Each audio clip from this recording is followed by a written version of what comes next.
बहुदेव मनुस्सा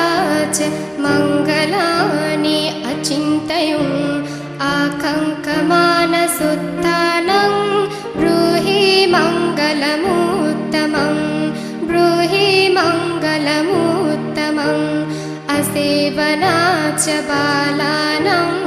पण्डितानां च सेवना पूजा च पूजनीयानां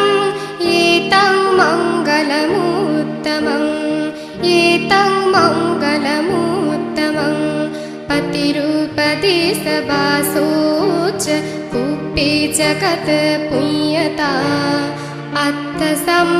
अत्थसम्मपनिधि च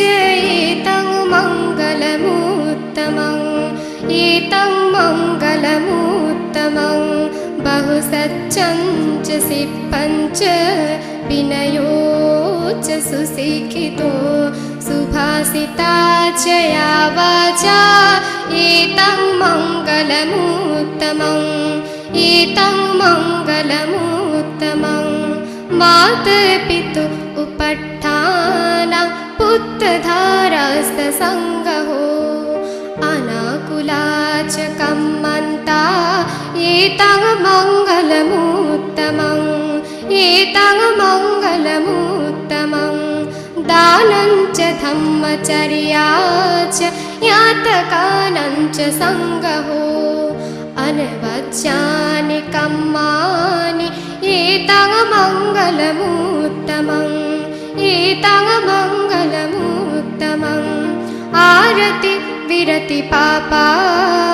मज्जपाना च संयमो अपमादो च धम्मेषु एतं मङ्गलमुत्तमम् एतं मङ्गलमुत्तमम् गार्भो च निवातो च सन्तुष्टि च कथयुता कालेन धम्मश्रवणम् एतं मङ्गलमुत्तमम् एतं मङ्गलमुत्तमम्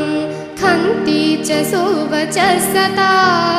समनानं च दर्शनं कालेन धम्मसाकच्छा एतं मङ्गलमुत्तमम् एतं